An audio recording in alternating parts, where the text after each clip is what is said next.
The morning sun cast long shadows across the cracked sidewalk of Riverside, Pennsylvania, a tired coal town where everyone knew everyone else's business.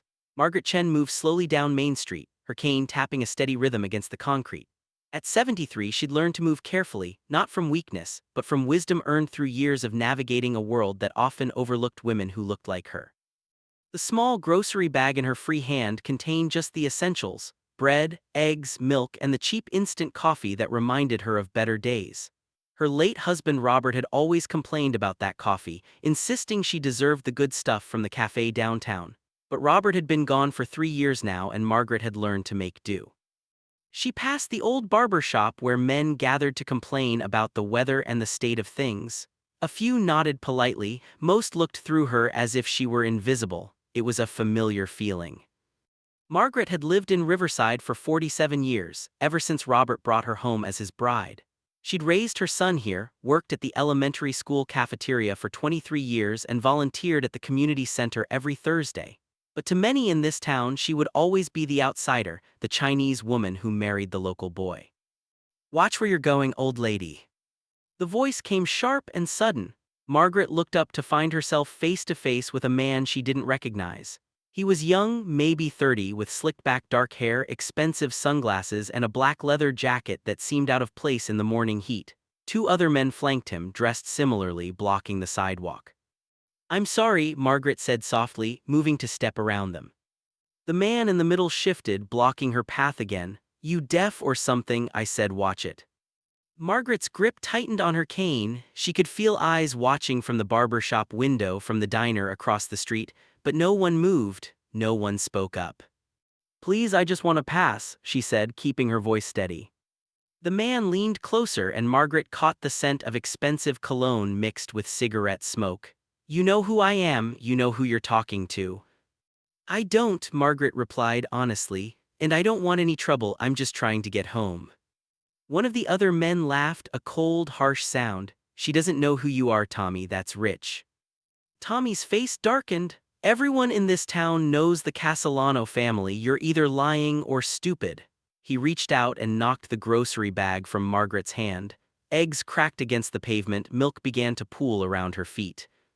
Margaret stared at the mess, feeling something crack inside her chest.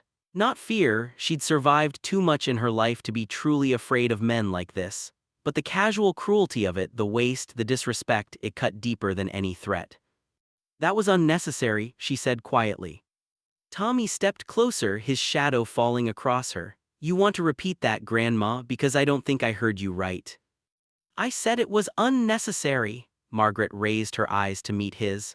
"Whatever point you're trying to make, you've made it. You've scared an old woman and ruined her groceries. Congratulations." The men around Tommy shifted uncomfortably. One of them tugged at his sleeve. "Come on, Tommy, let's go. This is stupid." But Tommy seemed committed now, his pride stung by Margaret's quiet defiance. "You got a smart mouth for an old lady. Maybe someone needs to teach you some respect." He reached out and grabbed Margaret's cane, yanking it from her hands. She stumbled, catching herself against the brick wall of the barber shop.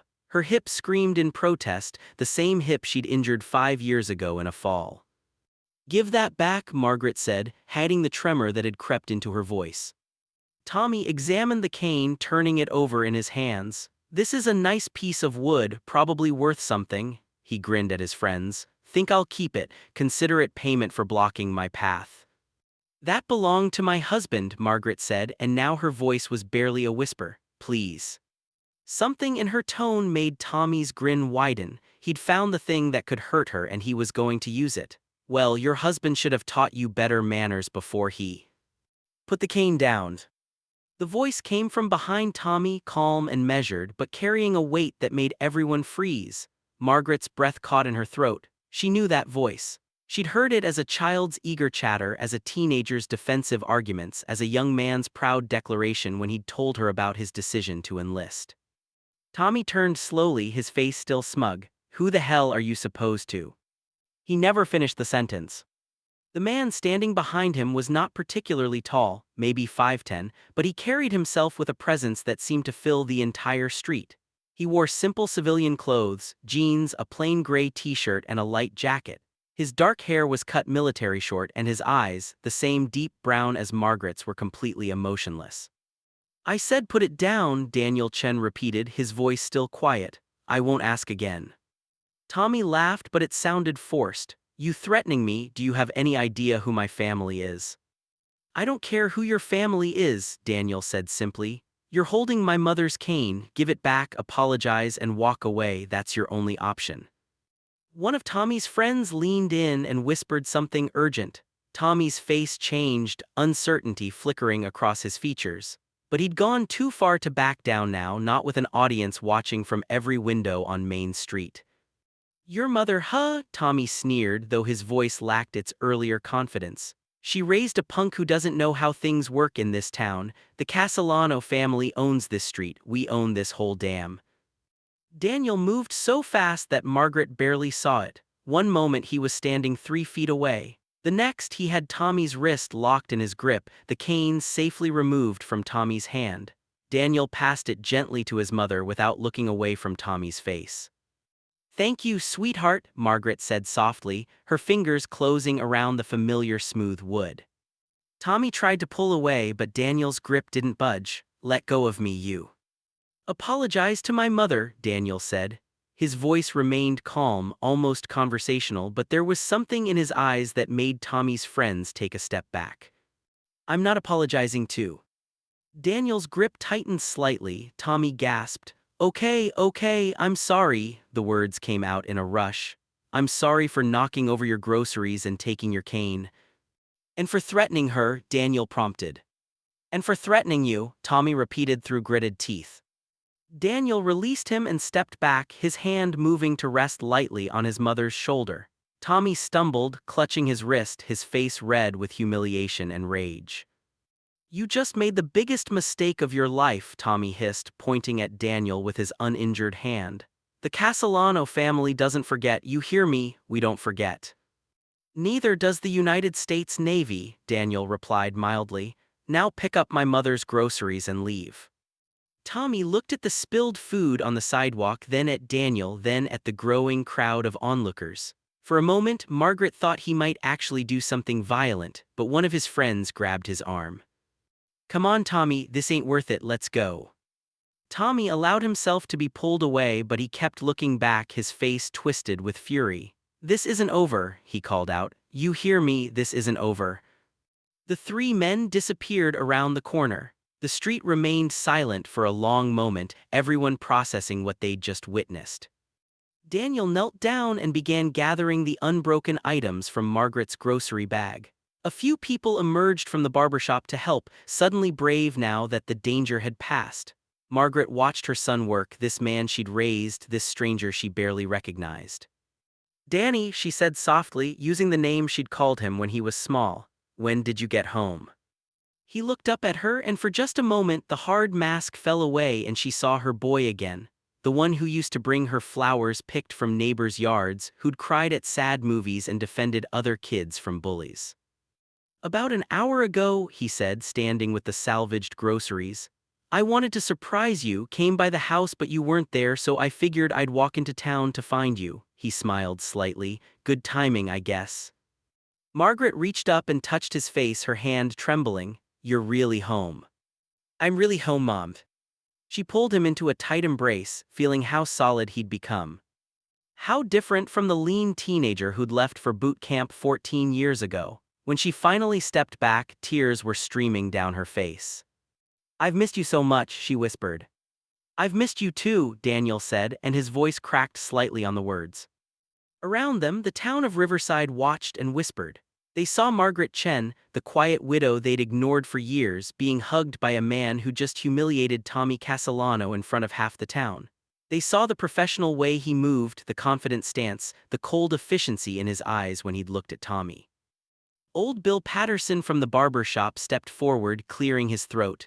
Ma'am, Miss Chen, we're real sorry we didn't step in earlier, we should have."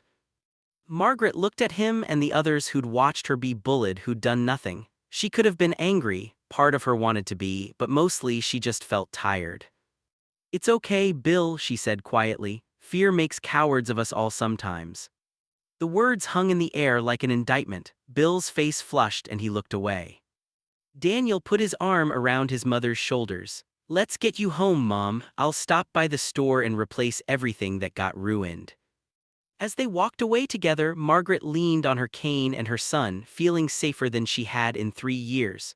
Behind them, the whispers grew louder. Word would spread through Riverside like wildfire. Margaret Chen's son was home and he wasn't someone to mess with.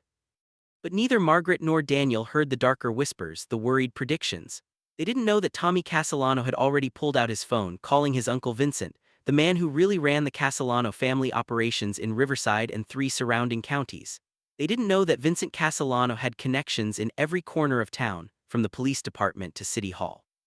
And they certainly didn't know that Tommy, nursing his bruised wrist and wounded pride, was already planning his revenge.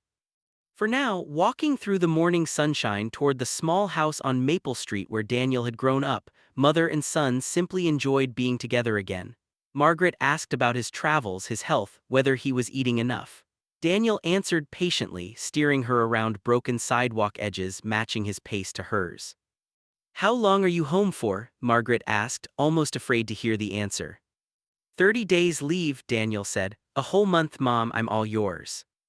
Margaret's heart swelled with joy even as a cold tendril of worry wrapped around it. 30 days, long enough for trouble to find them, long enough for the Castellano family to make good on their threats. But she pushed the worry aside. Her son was home, her strong, brave boy who'd grown into a man she barely knew but loved with every fiber of her being. Whatever came next, they would face it together. As they turned onto Maple Street, neither of them noticed the black car that slowed down as it passed, or the face watching them from behind tinted windows. Neither of them saw the phone camera capturing their image or the text message being sent with 2 simple words: "Found him." The war that would consume Riverside had begun the moment Daniel Chen defended his mother's dignity. And like all wars, it would demand a price that neither side had fully counted. But that understanding would come later. For now, Margaret simply held her son's arm and smiled, feeling blessed despite everything, grateful for this gift of time together. She had no way of knowing that before those 30 days were up, her quiet life would be shattered. Her son would be tested in ways that even his Navy SEAL training hadn't prepared him for, and the entire town of Riverside would be forced to choose sides in a conflict that would expose every hidden corruption, every silent compromise, every moment of cowardice that had allowed men like the Castellanos to thrive. The reckoning was coming, but it would start quietly, the way all dangerous things do, with a wounded man's pride and a phone call to someone who had never learned to forgive a slight. The Chen house on Maple Street hadn't changed much in the 14 years since Daniel had left for boot camp. Same faded yellow siding, same front porch with the creaky 3rd step, same garden where his mother grew vegetables and flowers in careful, orderly rows. But walking through the front door, Daniel felt the weight of absence everywhere. His father's reading chair sat empty by the window. The photos on the mantel had been rearranged to feature more of Robert, Margaret's way of keeping him present. The house felt quieter, smaller, as if it had contracted around his mother's solitary existence. "Sit, sit," Margaret insisted, guiding him toward the kitchen table. "You must be hungry, I'll make you something." "Mom, your groceries got ruined, let me go back to the store." "I have plenty here," she interrupted, already pulling eggs and rice from the refrigerator. "When did you eat last? Real food, not that military garbage." Daniel smiled despite himself. Some things never changed. He settled into the same chair he'd used as a kid and watched his mother move around the kitchen with practiced efficiency. Her limp was more pronounced than he remembered, and she seemed frailer, but her hands were steady as she cracked eggs into a pan. "Tell me about where you've been," she said without turning around. "Your letters were always so vague." "Operational security, Mom, I couldn't say much." "Well, you're here now, you can tell me something." Daniel considered what he could share. "I was in Virginia Beach before this, before that, Iraq, Afghanistan, the Philippines, lots of training, some operations I can't talk about, the usual." "The usual," Margaret repeated softly, as if any of that is usual. She brought him a plate piled high with fried rice and eggs. "A mother worries, Danny, every day you were gone I worried." "I know, I'm sorry." She sat down across from him, watching him eat with the intensity only mothers possess. You look tired, thin. Are they working you too hard? I'm fine, Mom, really. They sat in comfortable silence for a moment. Then Margaret spoke again, her voice careful. That man today, Tommy, his family really does run things around here, you know. They're not just local thugs, they have connections. Daniel set down his fork. Tell me about them. Margaret sighed. The Castellanos moved here about 10 years ago, started with a few legitimate businesses, a restaurant, a construction company, but everyone knows they're involved in other things. Drugs, probably, protection rackets for sure. Several businesses have closed rather than pay their insurance fees. And the police do nothing. The police chief's daughter married Vincent Castellano's nephew last year, Margaret said quietly. Make of that what you will. Daniel's jaw tightened. What about you? Have they bothered you before today? Not directly, but I see things, Danny. I see shop owners who look afraid. I see young people getting hooked on pills and worse. I see a town dying from the inside out and nobody willing to fight back. She reached across the table to take his hand. What you did today was brave, but it was also dangerous. These aren't people who forget. Neither am I, Daniel said simply. That's what worries me. Before Daniel could respond, his phone buzzed. He pulled it out, frowning at the unknown local number. Hello. Is this Daniel Chen? The voice was male, professional, unfamiliar. Who's asking? My name is Detective Marcus Webb, Riverside PD. I need you to come down to the station. We have some questions about an incident this morning on Main Street. Daniel's eyes met his mother's across the table. What kind of questions? The kind we should discuss in person. Can you come in this afternoon, say 3 o'clock? Am I being charged with something? A pause. Not at this time, but there's been a complaint filed. Assault. Actually, we need to get your statement. Daniel almost laughed. Assault, right, I'll be there at 3. He hung up and looked at his mother, who'd gone pale. They're already moving, he said. That was fast. Danny, maybe you should call a lawyer. I didn't do anything wrong, Mom. I defended you from a man who was threatening you and stole your cane. There were witnesses. Witnesses who won't talk, Margaret said bitterly. You saw them today, they watched it happen and did nothing. What makes you think they'll stand up for you now? She had a point, but Daniel wasn't about to back down. Then I'll tell the truth and let it stand on its own. The truth, Margaret repeated, shaking her head. Danny, you've been gone a long time. This town doesn't run on truth anymore. It runs on fear and money, and the Castellanos have plenty of both. Daniel finished his meal and helped his mother clean up. His mind already working through scenarios. At 2:45, he kissed her forehead and headed out to his rental car, ignoring her worried protests. The Riverside Police Station was a squat brick building on the edge of downtown, surrounded by a parking lot that had seen better days. Daniel parked and walked inside, immediately noting the cameras, the layout, the exits, old habits from years of training. The desk sergeant, a heavy-set man in his 50s, looked up with barely concealed hostility. Help you. Daniel Chen, I have an appointment with Detective Webb. The sergeant's expression soured further. Have a seat, he'll be with you when he's ready. Daniel sat in one of the plastic chairs lining the wall and waited. 3 o'clock came and went, then 3:30. At 4 o'clock he approached the desk again. How much longer? The sergeant didn't look up from his computer. He's busy, like I said, he'll be with you when he's ready. I had an appointment at 3. Things come up. Daniel recognized the game being played. They were trying to make him angry, get him to cause a scene. He returned to his chair and pulled out his phone, calmly scrolling through news while he waited. At 4:45, nearly 2 hours after his scheduled appointment, a door opened and a man in his 40s emerged, tall, going soft around the middle with thinning hair and tired eyes. Mr. Chen, I'm Detective Webb. Sorry for the wait, come on back. Daniel followed him through a maze of cubicles to a small interview room. No mirror, this wasn't an interrogation room, at least not officially. Webb gestured to a chair and sat across from Daniel, opening a thin folder. So, Webb began, tell me what happened this morning on Main Street. Daniel recounted the events clearly and factually, his mother being accosted, her groceries knocked down, her cane taken, his intervention and the peaceful resolution. He left nothing out. Webb listened without interrupting, occasionally taking notes. When Daniel finished, the detective sat back and sighed. That's an interesting version of events. It's what happened. According to Tommy Castellano, you attacked him unprovoked, grabbed his wrist with enough force to cause injury. He's claiming assault and is considering pressing charges. He's lying. Can you prove that?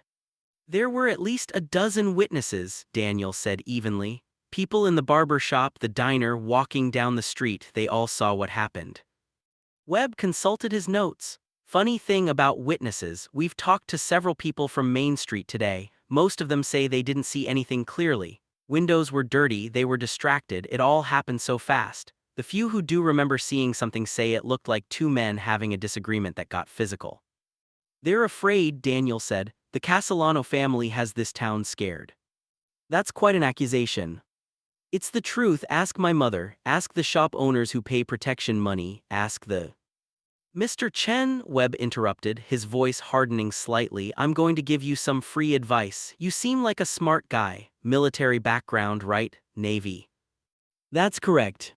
So you understand discipline, chain of command, following orders. Webb leaned forward. This isn't your town anymore. You've been gone, 14 years? A lot has changed. The Castellano family has deep roots here now. They employ a lot of people, support local charities, contribute to the community. They're respected. They're criminals. Webb's expression didn't change. You can't just come back here and start making accusations without proof. You can't assault people. I didn't assault anyone. Without consequences, Webb continued as if Daniel hadn't spoken. Now, Tommy Castellano has agreed not to press charges this time. He's willing to chalk it up to a misunderstanding, but he wants assurances that you won't harass him or his family again. Daniel stared at the detective in disbelief. Harass him? He knocked groceries out of an old woman's hands and stole her cane. A cane which was returned, as I understand it. No permanent harm done. Webb closed his folder. Look, I'm trying to help you here. You're a veteran. You served your country. I respect that. But this is a small town with its own way of doing things. The best thing you can do for yourself and your mother is to accept the situation and move on. Keep your head down for the next few weeks, then go back to your base or wherever you're stationed. Let this blow over. And if I don't? Webb's friendly mask slipped slightly. Then things could get complicated for you and for Mrs. Chen. She's lived here a long time. It would be a shame if she suddenly felt unwelcome. The threat hung in the air between them. Daniel fought to keep his expression neutral, but inside, cold fury was building. They were using his mother as leverage. Are we done here? Daniel asked quietly. For now, but Mr. Chen, stay away from the Castellanos. I won't warn you again. Daniel stood and walked out without another word. The desk sergeant smirked as he passed. Daniel ignored him, maintaining his composure until he reached his car. Only then did he allow himself to grip the steering wheel hard enough to make his knuckles white. The corruption ran deeper than he'd thought. The police weren't just looking the other way, they were actively protecting the Castellanos, which meant his mother had been living in a hostile environment for years, possibly targeted because of her race, her age, her vulnerability. His phone rang. His mother. Danny, are you okay? What happened? I'm fine, Mom, heading home now. What did they say? Daniel hesitated. He didn't want to worry her more than necessary. They asked questions, I answered them. It's handled. You're a terrible liar, Margaret said softly. You always have been. Despite everything, Daniel smiled. I'll tell you when I get home. 20 minutes. He ended the call and sat for a moment, thinking. He'd faced terrorists, insurgents, and hostile forces in some of the most dangerous places on Earth. But he'd always had the full backing of the United States military, the clearest rules of engagement, and teammates he could trust absolutely. Here, in his hometown, he was alone. The rules were murky. The enemy wore badges and business suits, and any action he took could have consequences for his mother. But Daniel Chen hadn't made it through Bud S, the most brutal military training in the world, by giving up when things got hard, and he hadn't survived multiple combat deployments by underestimating his enemies. If the Castellanos wanted a war, he'd give them one, but it would be fought on his terms, by his rules, and they would never see him coming. He drove home through the late afternoon sunshine, already planning his next moves. He would need intelligence first, information about the Castellano family's operations, their connections, their vulnerabilities. Then he would need to identify potential allies, people in Riverside who were tired of living in fear. And most importantly, he would need to keep his mother safe. Whatever happened next, Margaret Chen would not become collateral damage in this fight. When he pulled up to the house on Maple Street, his mother was waiting on the porch, worry etched across her face. Daniel got out and joined her, sitting on the steps the way they used to when he was young. "Tell me," she said simply. So he did. He told her about the detective's threats, the witnesses who'd gone silent, the advice to leave town and forget what happened. Margaret listened without interrupting, her hands folded in her lap. When he finished, she was quiet for a long moment. Then she spoke, her voice soft but steady. "You should go, Danny. Go back to your base early. I'll be fine. I'm not leaving you here. This is my home. I've dealt with worse than the Castellanos. I'll manage." "Mom, they're trying to use me against you," Margaret said, meeting his eyes. "Don't you see? They know you'll stay to protect me, and that puts you in danger. If you leave, they'll lose interest. Things will go back to normal." "Normal?" Daniel couldn't keep the anger from his voice. "Is it normal for gangsters to harass you on the street, for the police to threaten you, for an entire town to look the other way while criminals take over?" "It's the way things are," Margaret said tiredly. "I've made my peace with it." "Well, I haven't." Mother and son stared at each other, both stubborn, both afraid for each other. Finally, Margaret reached out and took his hand. "Your father would be proud of you," she said quietly, "standing up to them like that, but he would also tell you to be smart about it. These people fight dirty, Danny. They don't have rules like your military. They'll come at you sideways, hurt the people you love, destroy your reputation, and they'll do it all with smiles on their faces." "Then I'll have to be smarter," Daniel said, "and I'll have to fight dirtier." Margaret studied her son's face, the boy she'd raised to be kind and good, now hardened by years of warfare into something she barely recognized. She saw her husband in his features, but she saw herself there too, the quiet determination, the refusal to bend even when bending would be easier. "Promise me something," she said. "Promise me you won't do anything that would dishonor your uniform or your values. Whatever you do, do it the right way." Daniel thought about the things he'd done in service to his country, the moral compromises that came with warfare, the gray areas that existed between right and wrong. But he knew what his mother meant. She wasn't asking for perfection. She was asking him to remain himself. "I promise," he said. They sat together on the porch as the sun sank lower, painting the sky in shades of orange and gold. Somewhere in Riverside, Tommy Castellano was nursing his grudge. Vincent Castellano was making plans. Detective Webb was filing his report, and a dozen shop owners were closing their stores, paying their protection money, living their lives in quiet desperation. But on Maple Street, a mother and son sat together, drawing strength from each other, preparing for whatever storm was coming. And in the deepening shadows, neither of them noticed the car that drove slowly past, or the camera that captured their image through the window, or the voice on the phone saying, "They're both at the house, just like you said." The trap was being set, the players were moving into position, and the real battle, the one that would determine the future of Riverside, was about to begin. 3 days after the confrontation on Main Street, Daniel woke to the sound of breaking glass. He was on his feet instantly, military training overriding the fog of sleep. The clock read 2:47 a.m. He grabbed his phone and moved silently toward his bedroom door, listening. Another crash, this time from the living room, then laughter, young, drunk, cruel. Daniel eased the door open and crept down the hallway. Through the darkness, he could see shadows moving outside the front windows. 3, maybe 4 people. "Mom," he called softly, "stay in your room and call 911. He didn't wait for her response. Another rock came through the window, scattering glass across the floor. Daniel moved to the front door and yanked it open, ready to confront whoever was attacking his mother's home. 4 teenagers scattered like startled deer, running toward a waiting car. Daniel memorized the license plate as it sped away, then turned back to assess the damage. 2 windows broken, glass everywhere, and painted across the front door in dripping red letters, "G.O. Home Chink." The slur hit him like a physical blow. Daniel stared at the words, feeling a familiar cocktail of rage and shame that he'd experienced too many times growing up in Riverside. The casual racism, the mocking accents, the assumption that he didn't belong despite being born here. "Oh God," his mother's voice came from behind him. Daniel turned to find her standing in the hallway, clutching her robe, staring at the vandalized door. "Oh Danny, I'm so sorry." "You have nothing to be sorry for," Daniel said firmly. "This isn't your fault. They're escalating, I told you they would." Margaret was right. The Castellanos were sending a message, using scared teenagers to do their dirty work. It was smart, plausible deniability, hard to prosecute, and psychologically effective. Red and blue lights flickered through the broken windows. The police had arrived with surprising speed. Daniel went outside to meet them, unsurprised to find Detective Webb emerging from the lead vehicle. "Mr. Chen," Webb said, shining his flashlight across the damage, "seems you've had some trouble." "Vandalism?" Four teenagers looked high school age. They drove off in a gray Honda Civic. Daniel recited the license plate number. "You'll want to pick them up for questioning."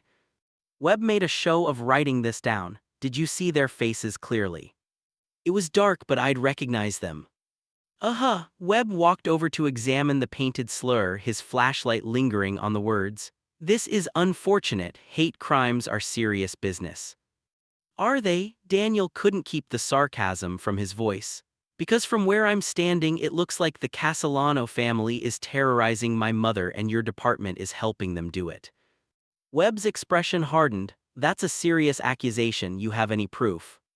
Four teenagers don't just randomly attack a house at 2:47 a.m. with paint and rocks ready to go. This was organized. And it happened 3 days after your department told me to stay away from the Castellanos or there would be consequences. So yeah, I have proof. Basic logic. "Logic isn't evidence," Webb said coldly. He gestured to the other officers. "Take photos, get statements, standard procedure." Then, to Daniel, "We'll look into it. But I gotta tell you, vandalism cases are tough. Kids do stupid things. Without witnesses or clear identification, there's not much we can do. You have the license plate, you have my description, you have paint and rocks as evidence. And we'll investigate thoroughly," Webb said, his tone making it clear he'd do no such thing. "In the meantime, I'd suggest you think about whether staying in Riverside is really the best choice, for your mother's sake." Daniel stepped closer, lowering his voice so only Webb could hear. "You're a coward, you know that. You wear that badge and pretend to serve this community, but you're just another criminal with a pension plan." Webb's jaw tightened. "Watch yourself, Chen, you're already on thin ice." "Thin ice," Daniel repeated. "Right, well, you tell your bosses at the Castellano family that I'm not going anywhere. You tell them that every move they make I'll be watching, and when they slip up, and they will, I'll be there to make sure they face consequences." "Is that a threat?" "It's a promise." Webb stared at him for a long moment, then turned and walked back to his vehicle. The other officers finished their perfunctory investigation and departed within 20 minutes, leaving Daniel and his mother to clean up the mess. They worked in silence, sweeping up glass and boarding up the broken windows with plywood Daniel found in the garage. When the sun finally rose, they sat at the kitchen table, exhausted and shaken. "You should go," Margaret said again. "Please, Danny, this is only going to get worse." "I know," Daniel replied. "That's why I'm staying." Over the next 2 weeks, the harassment continued with calculated precision. Someone slashed all 4 tires on Daniel's rental car. Margaret's garden was destroyed, her carefully tended vegetables uprooted and trampled. The local grocery store suddenly refused to serve her, claiming they had the right to refuse service to anyone. Anonymous letters arrived daily, filled with racial slurs and threats. Through it all, Daniel documented everything. Photos, videos, written accounts with dates and times. He filed police reports that went nowhere, made complaints that disappeared into bureaucratic black holes. The message was clear: the Castellano family controlled Riverside and no one was coming to help. But Daniel was playing a longer game. During his morning runs, he mapped the town, noting which businesses paid protection money based on the distinctive Castellano Security Services stickers in their windows. He visited the public library, researching property records and business licenses, building a picture of the family's legitimate and illegitimate operations. And slowly, carefully, he began making contact with others who'd been victimized. Maria Rodriguez owned a small bakery on 3rd Street. Her husband had refused to pay protection money 3 years ago. 2 days later, he'd been beaten so severely he'd needed reconstructive surgery on his jaw. Maria had been paying ever since. James Porter had owned a construction company that competed with Castellano's business. His equipment had been vandalized, his workers threatened, his bids mysteriously always underbid. He'd been forced to sell at a loss and now worked as a foreman for his former competitor. Ellen Wright's teenage son had gotten hooked on OxyContin sold by Castellano dealers. He died of an overdose at 19. When Ellen tried to push for an investigation, she'd been fired from her job at the bank, a bank where Vincent Castellano sat on the board of directors. One by one, Daniel listened to their stories, and one by one he asked the same question: would you testify if you could be protected? Most said no, the fear was too deep, the risk too great. But a few, the ones who'd lost everything and had nothing left to fear, said yes. On the 15th day of his leave, Daniel drove to the federal building in Pittsburgh, 3 hours away. He met with an FBI agent named Sarah Keller, a woman in her mid-40s with sharp eyes and a no-nonsense demeanor. "I've heard about Riverside," she said after Daniel explained why he was there. "We've had our eye on the Castellano operation for a couple years now." "Then why haven't you done anything?" "Because local cases are complicated. We need evidence that crosses state lines or involves federal crimes. Extortion and drug dealing in a single town doesn't meet that threshold, unfortunately. Local PD should be handling it." "Local PD is compromised," Daniel said flatly. He pulled out his phone and showed her the documentation he'd compiled. "This is 2 weeks' worth of harassment, vandalism, and threats. Every police report I filed was ignored. The detective investigating actively threatened me to back off." Keller studied the evidence, her expression growing more interested. "This is good work, military background. Navy SEAL. That explains the thoroughness." She scrolled through more photos. "But I have to be honest with you, Mr. Chen, this still isn't enough for a federal case. We'd need financial records, proof of interstate activity, or evidence of public corruption significant enough to justify FBI involvement." Daniel felt his hope deflating. "So there's nothing you can do?" "I didn't say that." Keller leaned back in her chair, thinking. "If we could prove that the police department is actively participating in Castellano's operations, not just looking the other way but actually on the payroll, that would be public corruption. That's federal, but we'd need hard evidence." "How would I get that?" "You wouldn't, we would, but we'd need probable cause to start an investigation, and that requires a credible witness willing to testify." She paused. "You mentioned you have victims willing to talk." "A few." "Bring me one, someone with first-hand knowledge of police cooperation with the Castellanos, someone credible whose testimony could survive cross-examination. If they can give us enough for a warrant, we can start pulling financial records, wiretaps, the works." Daniel thought about the people he'd spoken with. Most had been victimized by the family but hadn't directly witnessed police corruption. Then he remembered something Ellen Wright had mentioned, her son's death and the investigation that never happened. "There might be someone," he said. "Give me a few days." Keller handed him her card. "Be careful, Mr. Chen. If the Castellanos figure out you're building a case, things could get dangerous very quickly." "They already are dangerous," Daniel replied. He drove back to Riverside as the sun set, his mind racing through possibilities. He had 10 days left of leave, 10 days to build a case strong enough to justify federal intervention. It wasn't much time, but it would have to be enough. When he pulled onto Maple Street, he immediately knew something was wrong. His mother's car was in the driveway, but every light in the house was on. The front door stood open. Daniel was out of his car in seconds, moving fast but cautiously. "Mom." No answer. He entered through the front door, clearing each room methodically. Kitchen empty, living room empty, bathroom empty, her bedroom. Margaret sat on the edge of her bed, perfectly still, her face pale. Standing in the doorway opposite Daniel was a man he'd never seen before, tall, silver-haired, wearing an expensive suit. 2 other men flanked him, both younger, both carrying themselves like professional enforcers. "Mr. Chen," the silver-haired man said pleasantly. I'm Vincent Castellano. I believe you've met my nephew Tommy. Daniel positioned himself between Vincent and his mother, every muscle coiled and ready. Get out of my house. Actually, this is your mother's house, Vincent said mildly, and we're just having a conversation, a friendly one, I hope, no need for unpleasantness. Breaking into someone's home isn't friendly. The door was unlocked. Your mother graciously invited us in. Vincent's smile didn't reach his eyes. Didn't you, Mrs. Chen? Margaret's voice was barely a whisper. He said he just wanted to talk. And that's all I want, Vincent agreed. He gestured to Daniel. You've caused quite a bit of trouble in your short time home. Property damage accusations, police harassment, spreading lies about my family's business. This isn't the way we do things in Riverside. Your nephew assaulted my mother. That's how you do things.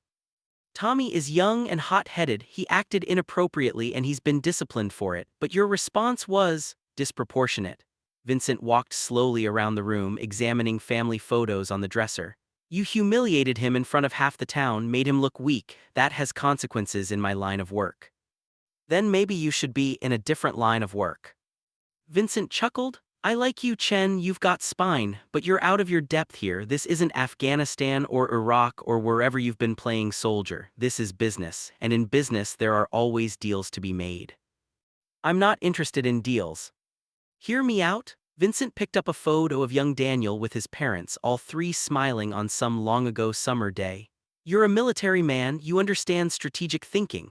Right now you're fighting a battle you can't win. You're outmanned, outgunned, and operating on enemy territory. The smart play is to retreat. Or what?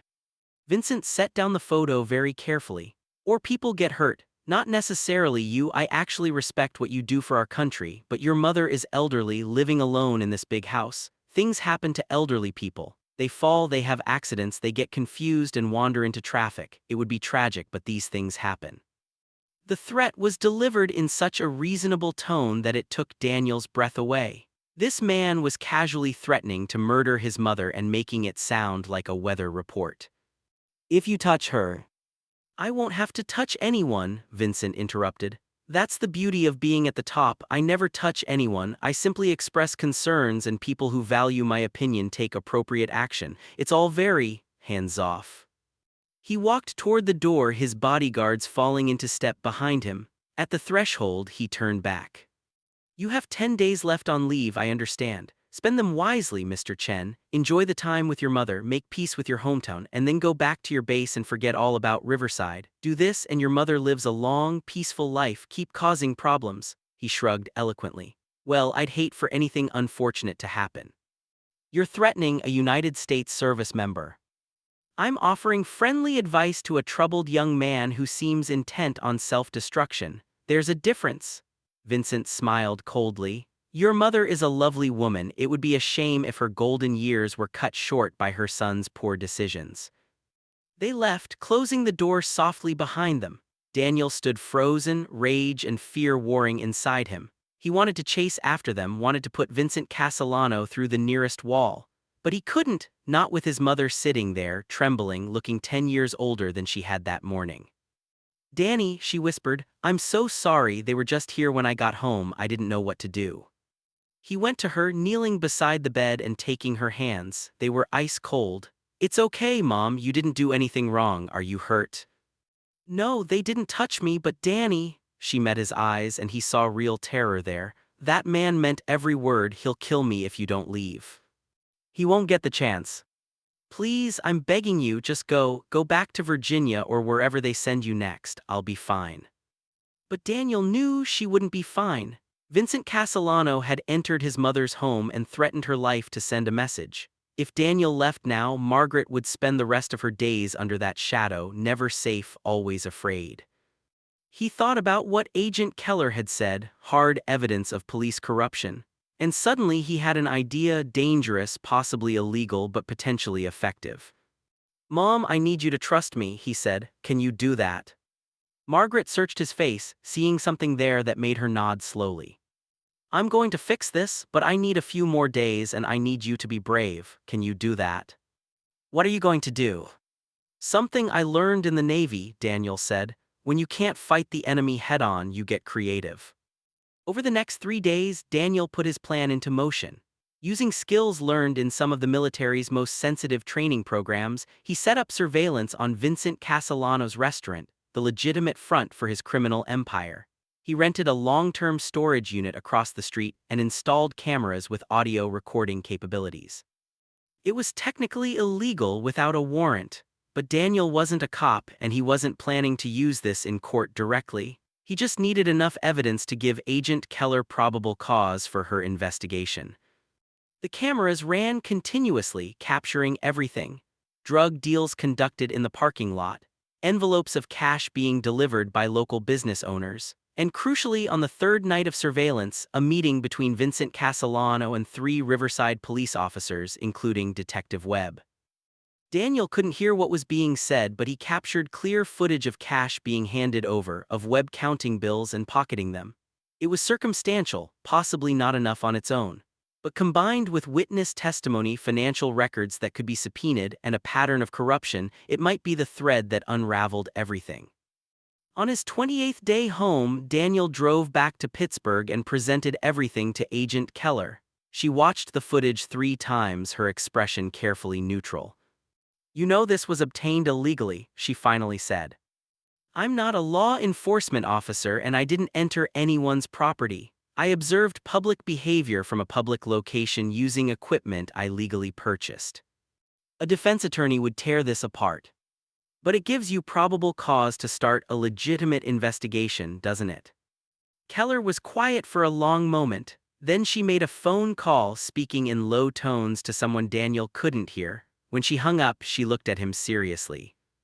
"We're opening an investigation into the Castellano organization and potential police corruption in Riverside. This will take time, maybe months, maybe longer. During that time, you and your mother could be at risk." "I understand." "No, I don't think you do." Keller leaned forward. "The FBI doesn't provide protective custody for civilian witnesses without concrete threats and imminent danger. We can't babysit your mother 24/7. If Vincent Castellano decides to make good on his threats before we can build our case and make arrests, there's not much we can do. Then I'll protect her myself.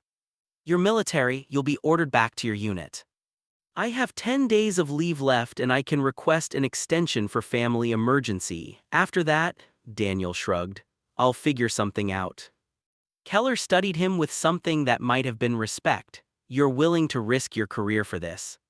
"I'm willing to risk whatever it takes to keep my mother safe and see these criminals face justice." "All right," Keller stood and extended her hand. "I'll be in touch. In the meantime, watch your back and keep your mother close." Daniel drove home through the night, arriving in Riverside as dawn broke. His leave was almost over. In 2 days, he was supposed to report back to Virginia Beach, but he couldn't leave his mother alone, not with Vincent's threats hanging over her head. He pulled into the driveway of the house on Maple Street and sat for a moment, weighing his options. He could request a hardship transfer to a recruiting station closer to home. He could request extended leave. He could, if necessary, resign his commission. The Navy had been his life for 14 years. It had given him purpose, identity, brotherhood. Leaving would mean abandoning the only career he'd ever known, the only family he'd had besides his mother since his father died.